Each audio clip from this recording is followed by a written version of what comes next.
안녕하세요. 기업 회생 파산 전문 권용민 변호사가 회생계획안 주주의 권리 변경에 관하여 작성한 내용을 소개해드리겠습니다. 회생 절차에서는 채무자의 자산, 부채, 수익 능력에 맞추어 자본 구조를 다시 정리합니다. 회생계획상 자본 변경은 크게 3단계를 거쳐 이루어집니다. 먼저 기존 주식의 병합 등으로 채무자의 실질에 맞게 주주의 지분을 감축합니다. 다음으로 회생채권자 등에게 면제되는 채권액에 상응하는 신주를 발행하여 채권을 자본으로 전환합니다. 마지막으로 모든 주식을 다시 병합하여 회생 후 적정한 자본금 규모를 정합니다. 이 과정에서 주주 구성이 크게 바뀔 수 있습니다.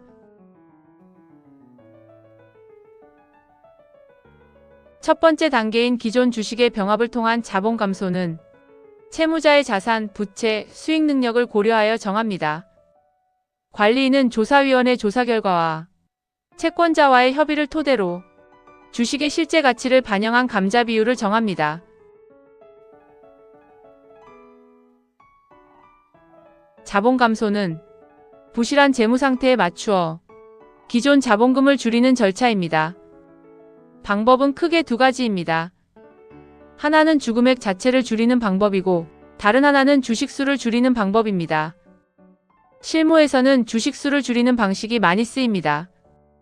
일률적인 감자는 주식병합으로, 특정 주주의 주식은 주식소각으로 처리할 수 있습니다.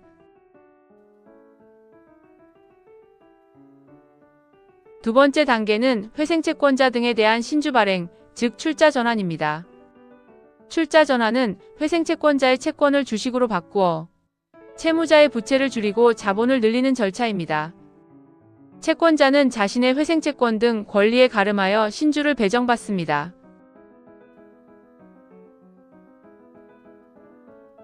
자본 감소와 출자 전환의 비율을 정할 때에는 공정형평의 원칙을 지켜야 합니다. 따라서 기존 주주의 권리 감축은 회생채권자의 권리 감축보다 더 크게 설계되는 것이 일반적입니다.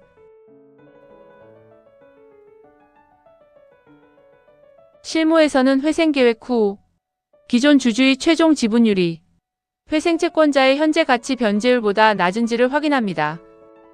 다만 대법원은 주식과 채권은 성질이 달라 채권 감축률과 주식 감소율만으로 공정형평 여부를 판단할 수 없다고 보았습니다.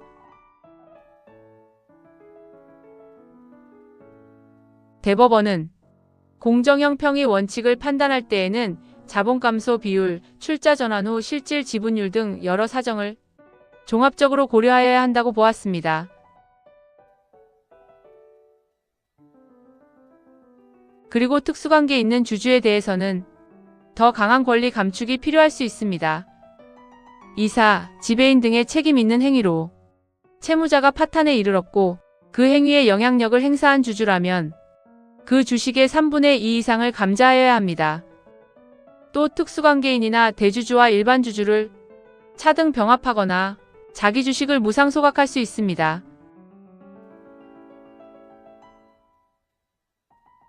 출자 전환에서 신주를 어떤 금액으로 발행할지도 중요합니다.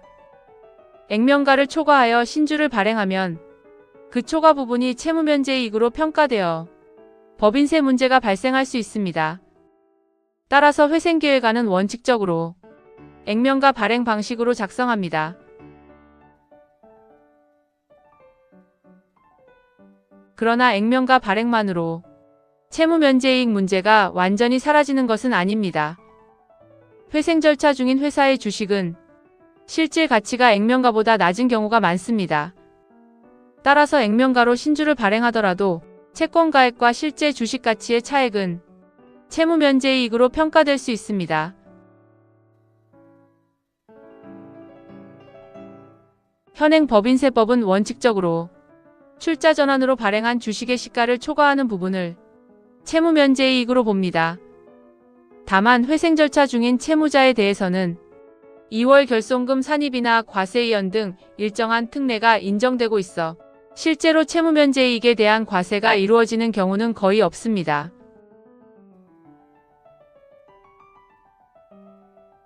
마지막으로 세 번째 단계는 모든 주식을 다시 병합하여 적정한 자본금 규모를 설정하는 주식 재병합입니다.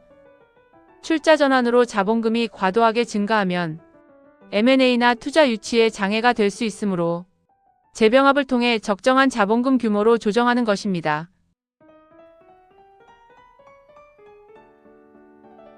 효력 발생일의 순서도 중요합니다. 첫째, 기존 주식의 병합에 의한 자본 감소는 보통 회생계획 인가일에 효력이 발생하도록 정합니다. 둘째, 출자 전환에 따른 신주 발행은 회생계획 인가일의 다음 날로 정합니다. 셋째, 주식 재병합은 신주 발행 효력 발생일 다음 날로 정합니다. 이 순서를 두어야 감자 후 신주가 발행되고 그 신주까지 포함하여 다시 병합할 수 있습니다. 회생계획 수행 중에는 주주의 권한도 제한됩니다. 회생계획을 수행할 때에는 상법이나 정관에도 불구하고 주주총회나 이사회 결의를 거치지 않습니다. 또 회생 절차에 의하지 않고는 이익이나 이자를 배당할 수 없습니다. 신주 발행이나 자본 증가도 회생 절차 밖에서 임의로 할 수 없습니다. 이와 같이 회생계획안 작성 시에는 기존 주주의 권리 감축 정도, 기존 주주의 최종 지분율, 출자 전환 방식의 적정성, 채무 면제 이익과 법인세 문제, 그리고 재병합 후 자본금 규모 등을 면밀히 검토하여야 합니다. 정리하면 주주의 권리 변경은 자본 감소, 출자 전환, 주식 재병합이 3단계로 이루어집니다. 이를 통해 기존 주주의 권리를 조정하고 채권을 자본으로 전환하며 적정한 자본금 구조를 마련합니다. 결국 이는 회생 후 재무 구조를 정상화하기 위한 핵심 절차입니다. 지금까지 기업회생 파산 전문 권용민 변호사가 작성한 회생계획안 주주의 권리 변경에 관한 내용을 소개해드렸습니다. 좋은 하루 보내세요.